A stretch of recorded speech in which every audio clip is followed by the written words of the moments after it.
नमस्कार मित्रों, स्वागत है आपका मेरे इस YouTube चैनल पे।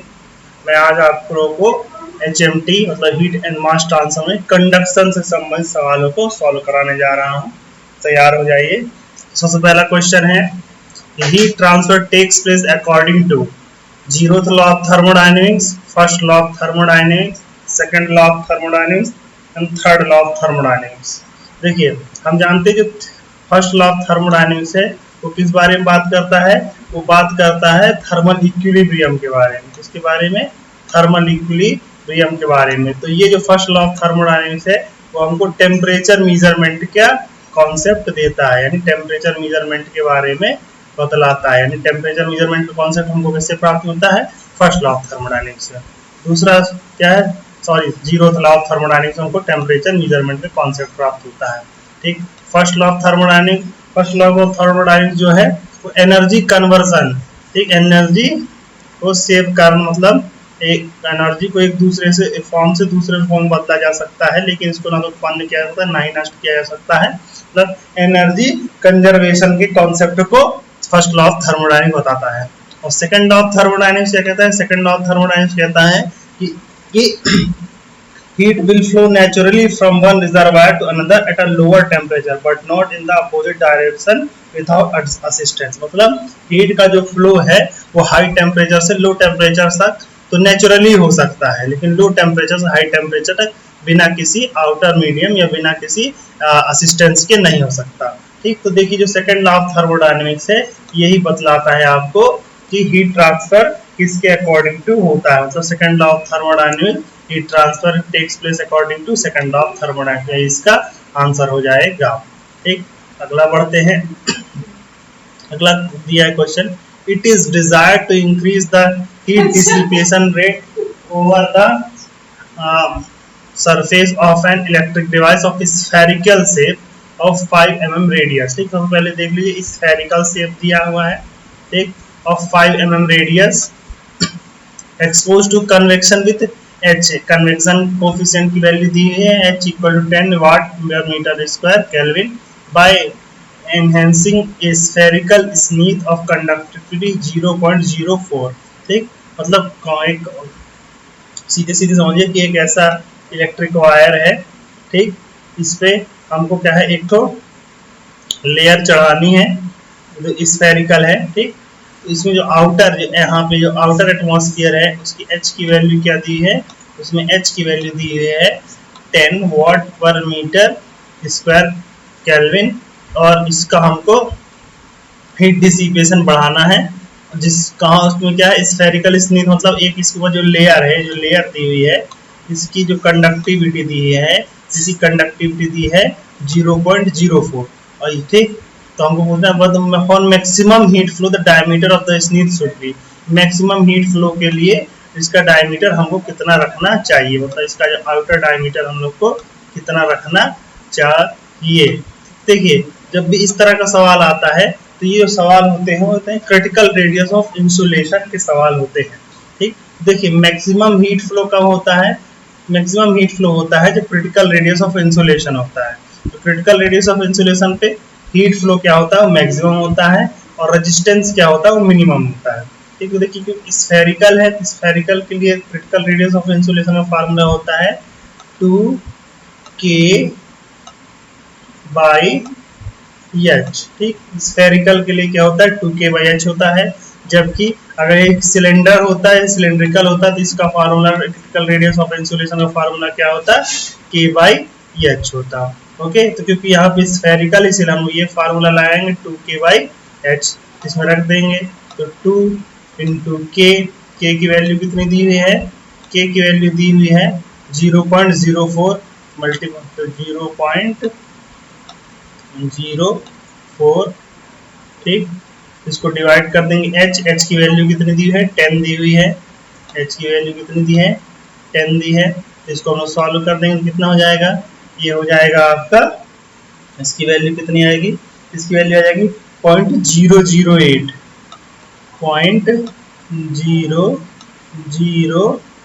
0.008 ये किस में आएगा? मीटर में आएगा। ठीक, क्योंकि हमने जो दोनों वैल्यूज किस में रखा है? MKS में, SI यूनिट में रखा है। ठीक, तो इस वैल्यू आंसर भी किस में आएगा, आंसर भी ऐसा यूनिट यानी मीटर में आएगा। ठीक, तो ये हो जाएगा 0.008 मीटर। ठीक, ये आपके देखिए क्रिटिकल रेडियस ऑफ इंसुलेशन की जो वैल्यू आई 0.008, ये रेडियस है। ठीक, देखिए ये रेडियस है, तो क्वेश्चन में क्या पूछा है, डायमीटर पूछा हुआ है ना। ठीक, तो इसका क्वेश्चन में डायमीटर पूछा हुआ है, तो डायमीटर कितना हो जाएगा, इसका दुगना हो जाएगा, यानी हो जाएगा 0.016 मीटर। इसको एमएम में कन्वर्ट करेंगे तो आंसर क्या हो जाएगा, 0.16 यानी 16 mm। ठीक, ये ध्यान रखिएगा, ये जो फार्मूला है radio of critical radius of insulation का है। इसका है क्रिटिकल रेडियस ऑफ इंसुलेशन, तो जब सवाल में डायमीटर पूछेगा तब ध्यान रखिएगा। अब देखिए इसमें जो फार्मूला है, जो फार्मूला है 2K/H है। ठीक, इसमें जो K लेंगे, K सबसे आउटर लेयर, जो इंसुलेशन सबसे आउटर लेयर होगी उसकी वैल्यू लेंगे, उसके लिए K की वैल्यू लेंगे। ठीक, मान लीजिए अगर दो लेयर होती, एक इंटरनल लेयर है, उसके ऊपर एक लेयर है, उसके ऊपर फिर एक लेयर है। ठीक, तो जब जो सबसे आउटर लेयर है उसकी जो K की वैल्यू, मतलब उसकी जो थर्मल कंडक्टिविटी की वैल्यू होगी, हम लोग वही वैल्यू इसमें लेंगे, K की जगह पे हम लोग हमेशा उसी वैल्यू को लेंगे। ठीक, अक्सर क्या होता है, अगर हम लोग इनर लेयर या किसी अन्य लेयर की वैल्यू ले ले तो आंसर अलग आ जाता है। ठीक, अगला क्वेश्चन ले लेते हैं। अगला क्वेश्चन है, in a large plate the steady temperature distribution as shown in the figure below. If no heat is generated in the plate, the thermal conductivity K will vary as। ठीक, देखिए T is temperature और alpha is constant. देखिए जब अगर इसमें question क्या है, question दिया है स्टेडी स्टेट टेम्परेचर डिस्ट्रीब्यूशन है और उसमें हीट किसी प्रकार का हीट का जनरेशन नहीं हो रहा है, थर्मल कंडक्टिविटी किस प्रकार वेरी करती है। देखिए क्या होता है, मान लीजिए ये कोई स्लैब है, इसमें थर्मल कंडक्टिविटी, देखिए थर्मल कंडक्टिविटी के वेरी करने का फार्मूला क्या होता है, फार्मूला होता है K इक्वल टू होता है K0 into 1 plus alpha into T, 1 plus alpha into T। Thermal conductivity very करने का फार्मूला ये होता है। अब देखिए जो अल्फा है, अल्फा की तीन वैल्यूज हो सकती है, या तो अल्फा क्या हो, पॉजिटिव हो।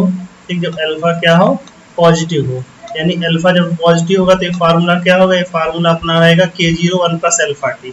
उस वक्त अगर ये पॉइंट स्लैब के दीवार पर है, दूसरे स्लैब पर ये है, इन दोनों पे जो कर्व बनेगा, टेम्परेचर का प्रोफाइल बनेगा, वो कैसा बनेगा, वो हमेशा बनेगा कॉन्वेक्स प्रोफाइल बनेगा, कॉन्वेक्स प्रोफाइल बनेगा। ठीक, जैसा कि इसमें दिया हुआ है।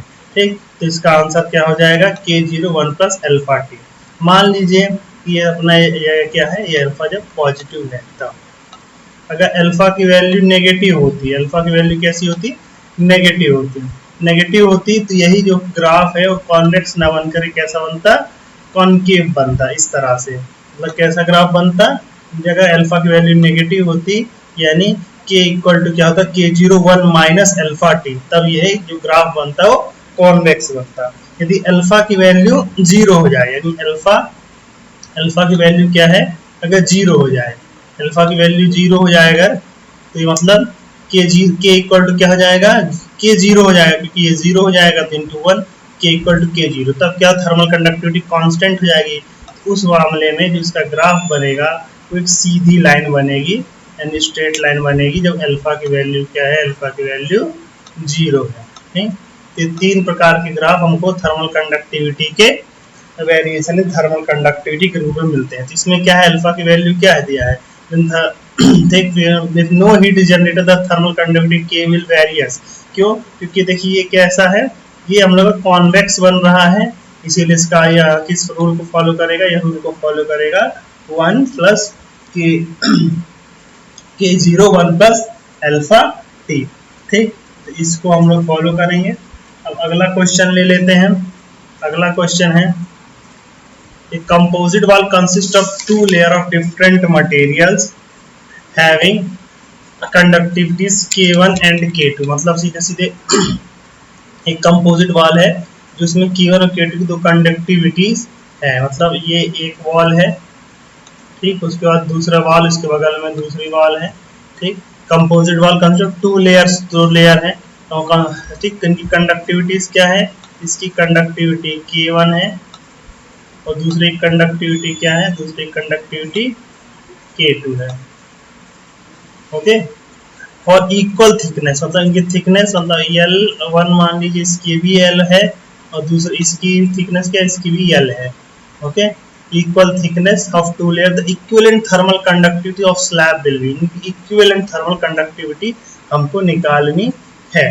ठीक, तो देखिए हम जानते हैं कि सबसे पहले देखिए इनका जो टोटल रेजिस्टेंस क्या होगा। किसी भी देखिए स्लैब के रेजिस्टेंस का फार्मूला क्या होता है, स्लैब के रेजिस्टेंस का फार्मूला जो होता है वो होता है कि L upon K into A। ठीक, मतलब किसी भी रेजिस्टेंस का मतलब किसी स्लैब के रेजिस्टेंस का फार्मूला क्या होता है, L अपॉन K। L क्या है, L उसकी थिकनेस होती है, K उसकी कंडक्टिविटी होती है, A होता है उसका एरिया होता है। ठीक, जिस एरिया के थ्रू हीट क्या है ऐसे पास होगी। ठीक, ओके। अब देखिए इसमें क्या है कि इक्विवेलेंट थर्मल निकाल मतलब इक्विवेलेंट के इक्विवेलेंट निकालने। देखिए जो इक्विवेलेंट होगा इसका रेजिस्टेंस वो क्या होगा, दोनों की इक्विवेलेंट का योग होगा। यानी पहले के लिए L अपॉन K1, पहले के लिए क्या दिया हुआ है, K1 दिया है। ठीक, इंटू A, क्योंकि एरिया क्या है, सेम एरिया है। देखिए यहाँ पे जहाँ पे एक दोनों कांटेक्ट हो रहे होंगे तो सेम एरिया पे कांटेक्ट हो तो ये भी सेम हो जाएगा। प्लस दूसरे का इक्विवेलेंट क्या है, ये हो जाएगा L upon K2 into A हो जाएगा।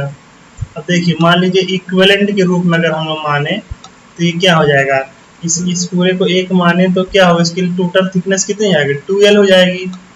कितना जाएगा, 2L। ठीक, मान लीजिए इसकी फाइनल जो क्या है, फाइनल थर्मल कंडक्टिविटी K है। एरिया तो सेम ही रहेगा क्योंकि वही एरिया इंटरफेस क्या चल रहा है। ठीक, तब इसको सॉल्व कर दीजिए, तो इसको आप सॉल्व करेंगे तो क्या आ जाएगा, 2 अपॉन K इक्वल टू हो जाएगा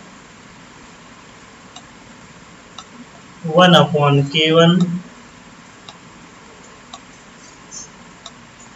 प्लस 1 अपॉन K2। ओके, इसको सॉल्व कर दीजिए तो K की वैल्यू क्या आ जाएगी, इसको अगर आप सॉल्व करेंगे तो K की वैल्यू आ जाएगी 2।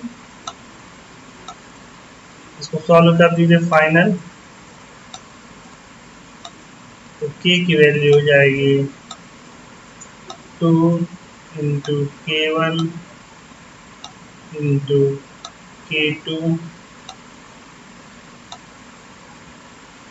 Divided by K1 plus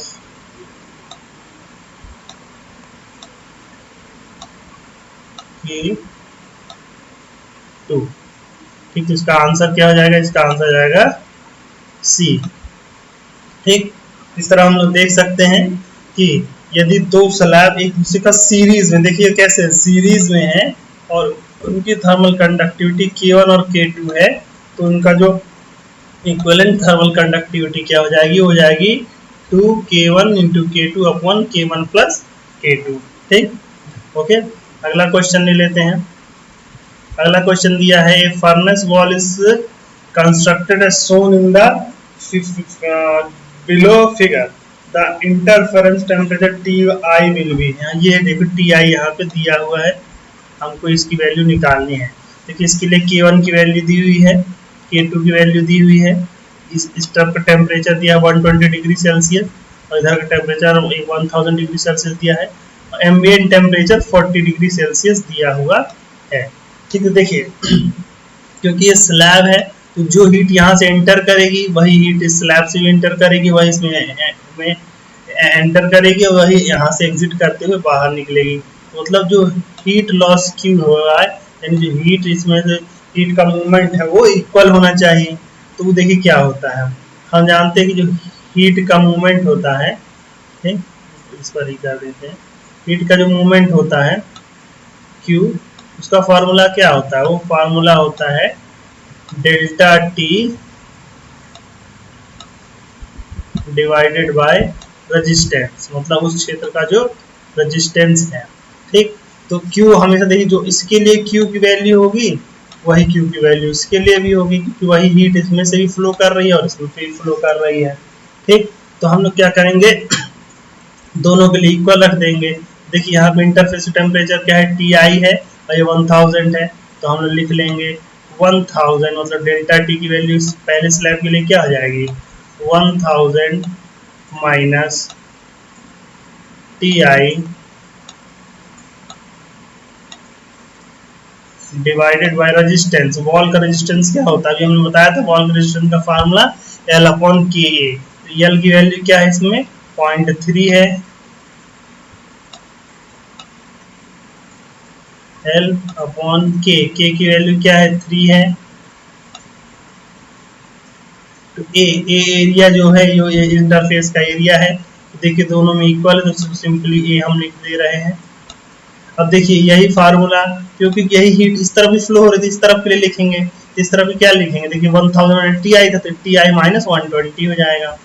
okay friends, जाएगा T I minus 120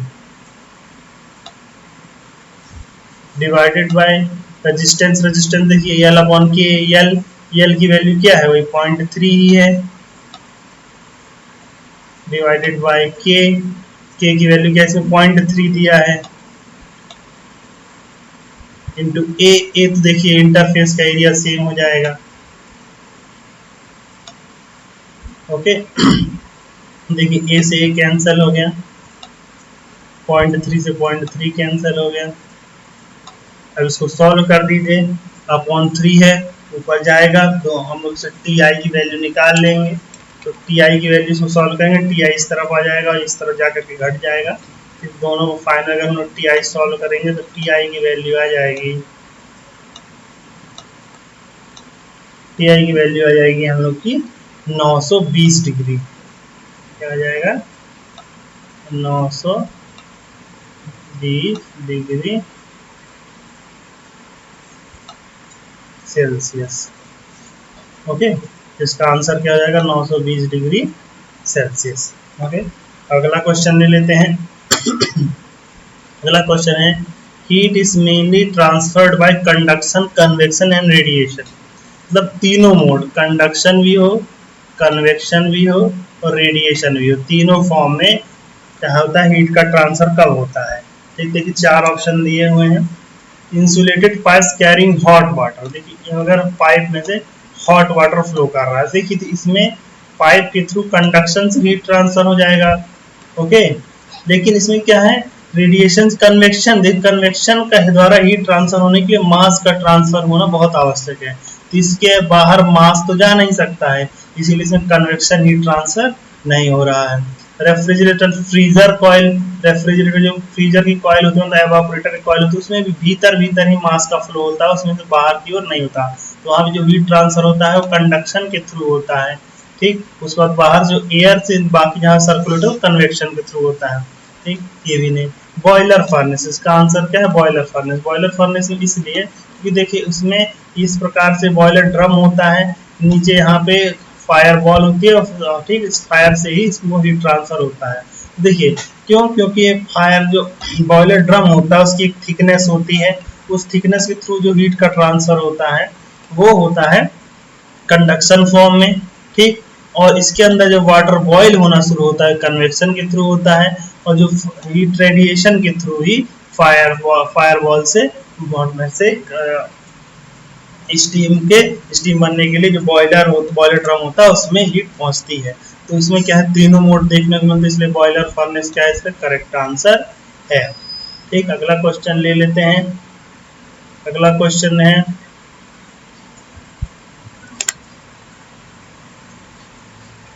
the heat flow equation through a cylinder of inner radius r1 and outer radius r2 is desired in the same form as that for heat flow through a plane wall. The equivalent area is given by। देखिए इन्होंने कहा है कि यदि किसी cylinder है उसमें से ही उसका इनर रेडियस r1 दिया है और आउटर रेडियस r2 दिया है। अब इसको अगर हम लोग कन्वर्ट कर ले, प्लेन वॉल के रूप में कन्वर्ट करें तो इक्विवेलेंट एरिया कितना रखना होगा। कि देखिए अगर हम किसी सिलेंडर है जिसका इनर रेडियस R1 है, आउटर रेडियस R2 है, और उसको किसी प्लेन वॉल के रूप में कन्वर्ट करते हैं, तो जो एरिया प्राप्त होता है उसको कहते हैं लॉग मीन एरिया। उसको क्या कहा जाता है? Log mean area. ठीक, उसको कहा जाता है लॉग मीन एरिया। ठीक, ओके, लॉग मीन एरिया कहा जाता है। तो इस लॉग मीन एरिया का फार्मूला क्या होता है? इस लॉग मीन एरिया का फार्मूला जो हम लोग को देखने मिलता है वो होता है A2 minus A1 upon log natural A2 upon A1। ये होता है लॉग मीन एरिया का फार्मूला। ठीक, तो यही इसका भी आंसर हो जाएगा। ठीक, तो जब भी देखिए अगर पूछा लॉग मीन एरिया का equivalent area log mean area का फार्मूला, तो ये होता है, इस सिलेंडर के लिए है। ठीक, ये ध्यान रख लीजिए, सिलेंडर के लिए फार्मूला होता है A2 minus A1 upon log natural A2 minus A2 upon A1। ठीक, तो इसमें A2 क्या है? A2 आउटर रेडियस मतलब जो आउटर रेडियस है R2 उससे करस्पॉन्डिंग एरिया है, और A1 क्या इनर रेडियस की करस्पॉन्डिंग एरिया है, और ये लॉग नेचुरल के रूप में देते हैं। ठीक, तो ये फार्मूला होता है इक्विवेलेंट एरिया AM, यानी लॉग मीन एरिया का फार्मूला ये होता है। अगला सवाल ले लेते हैं। अगला सवाल है the outer surface of a long cylinder is maintained at constant temperature. ठीक, देखिए ये हम लोग सिलेंडर मान लीजिए है, ये सिलेंडर की एक्सिस है। ठीक, यहाँ पे सिलेंडर है इस तरह से।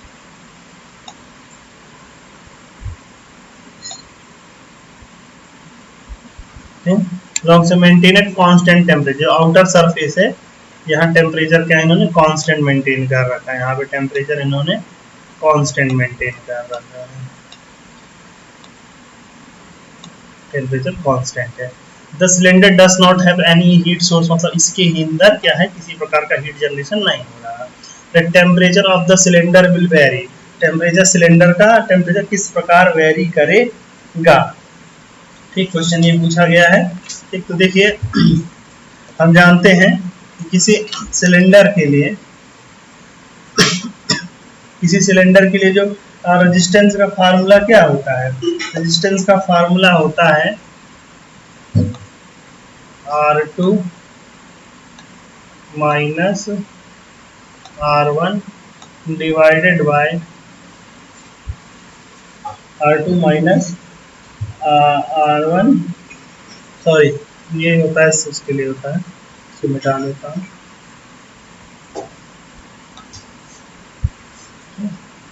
सिलेंडर के लिए जो होता है वो L अपॉन के स्लैब के लिए होता है।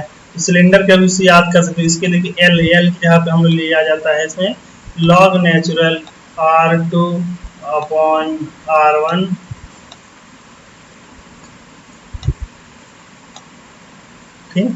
अपॉन के ले लेते हैं।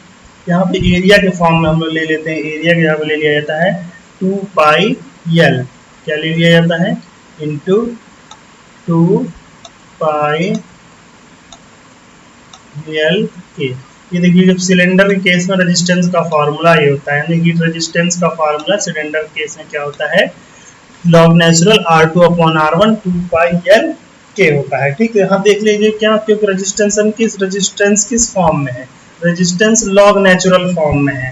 ठीक, तो ये क्या है, रेजिस्टेंस है, तो ये हमेशा पहले तो टेम्परेचर को क्या करेगा, ड्रॉप करेगा, तो इस फॉर्म में करेगा, लॉग नेचुरल फॉर्म में करेगा।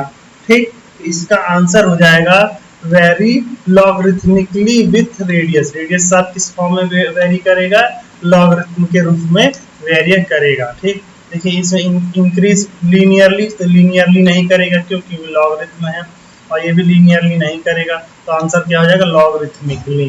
क्या हो जाएगा आंसर हमारा, लॉगरिथमिकली हो जाएगा। ठीक, अगला क्वेश्चन ले लेते हैं। अगला क्वेश्चन है a cylinder is made of metal of conductivity 40 watt पर मीटर केल्विन। ठीक, एक सिलेंडर जो है वो दिया है, मेटल दिया हुआ, इसके लिए के की वैल्यू क्या दिया है, के की वैल्यू दिया है 40 वाट पर metre kelvin. Is to be insulated with a material of conductivity 0.1, इसके ऊपर एक इंसुलेशन लगाया गया है। ठीक, इस इंसुलेशन की कंडक्टिविटी क्या दी है, इसकी इंसुलेशन कंडक्टिविटी दी है इन्होंने 0.1 दी है। If the convective heat transfer coefficient with the ambient के लिए and convective heat transfer coefficient मतलब एच की वैल्यू क्या दिया है इन्होंने 5 वाट पर मीटर केल्विन। एच की वैल्यू इन्होंने यहाँ पे जो आउटर एम्बिएंट है इसकी वैल्यू इन्होंने यहाँ दी है। ठीक, अब the critical radius of insulation क्या होगा, हम जानते हैं सिलेंडर के लिए क्रिटिकल रेडियस ऑफ इंसुलेशन का फार्मूला क्या होता है, होता है K डिवाइडेड बाय एच। ठीक, अब देखिए एच तो एक ही दिया हुआ है जिसकी वैल्यू कितनी है 5 है, ठीक, के दो दिए हुए हैं, एक ही सिलेंडर का दिया हुआ है और एक उसके ऊपर इंसुलेशन का दिया हुआ है। तो यहाँ पे जो है यहाँ सिलेंडर इसकी वैल्यू कितनी दी है इन्होंने 40 दी रखी है और उसके ऊपर जो इंसुलेशन इन्होंने लगाया है सो उसकी कंडक्टिविटी कितनी दी है इन्होंने 0.1 दी है। तो मैंने आपको पहले ही बताया इसी लेक्चर में कि अगर हम लोग को क्रिटिकल रेडियस ऑफ इंसुलेशन निकालना है तो हम लोग क्या करेंगे कि आउटर लेयर का की थर्मल कंडक्टिविटी लेंगे। सबसे आउटर लेयर में थर्मल कंडक्टिविटी कितनी है 0.1 है। ओके, इसको सॉल्व कर देंगे, इसको सॉल्व करेंगे। ठीक, तो क्रिटिकल रेडियस ऑफ इंसुलेशन इसकी वैल्यू कितनी आ जाएगी, इसकी वैल्यू आ जाएगी 0.02। ये किस में आएगा, ये मीटर में आएगा। ठीक, इसमें आएगा मीटर में, तो आंसर हमको किसमें देना है सेंटीमीटर में, सेंटीमीटर में कितना हो जाएगा 2 सेंटीमीटर। देखिए इसमें क्रिटिकल रेडियस पूछा है इसीलिए इसमें रेडियस, अगर क्रिटिकल डायमीटर पूछता तो वो क्या हो जाता दोगुना हो जाता। ठीक, सिलेंडर के लिए फार्मूला क्या होता है KYH होता है, जबकि स्फीयर के लिए क्या होता है 2KYH होता है। ठीक, इसमें 2 का मल्टीप्लाई हो जाता है। ओके, अगला क्वेश्चन ले लेते हैं।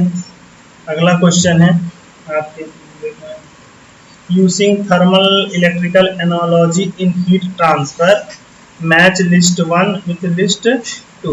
ठीक दिया है, एनालॉजी है, एनालॉजी के आधार पर हमको इसके दोनों को मिलाना है एनालॉजी। ठीक, देखिए इसमें क्या है समझिए, जब analogy electrical analogy thermal quantities में वोल्टेज जो होता है वो मापा जाता है, हम लोग का टेम्परेचर का जो डिफरेंस होता है, टेम्परेचर के डिफरेंस को वोल्टेज माना जाता है। जो करंट होती है वो हीट फ्लो को माना जाता है। ठीक, रेजिस्टेंस जो होता है थर्मल रेजिस्टेंस होता है और जो कैपेसिटेंस होता है वो हीट कैपेसिटी को हम लोग कैपेसिटेंस मान लेते हैं। ठीक, ओके, अभी मैंने लिखा ही था फार्मूला की heat transfer Q equal to क्या होता है, Q इक्वल टू होता है delta T by thermal resistance R, है ना। तो यहाँ पे ये कैसे होता है, करंट I इक्वल टू क्या होता है V अपॉन R होता है।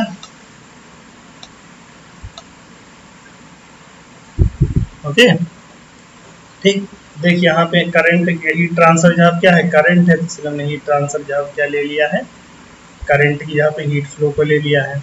वोल्टेज यहाँ क्या है टेम्परेचर डिफरेंस, तो वोल्टेज टेम्परेचर डिफरेंस है। ठीक, रेजिस्टेंस यहाँ क्या है थर्मल रेजिस्टेंस है, रेजिस्टेंस या थर्मल रेजिस्टेंस है। ठीक, कैपेसिटेंस, इसके फार्मूला है तो A4 B के लिए क्या हो जाएगा B3, तो आंसर हो जाएगा हम लोग का D। आंसर क्या हो जाएगा D, हम लोगों का आंसर हो जाएगा। ठीक है फ्रेंड्स, तो आज की क्लास के लिए इतना ही, फिर मिलेंगे नेक्स्ट क्लास में जल्दी ही, तब तक के लिए धन्यवाद।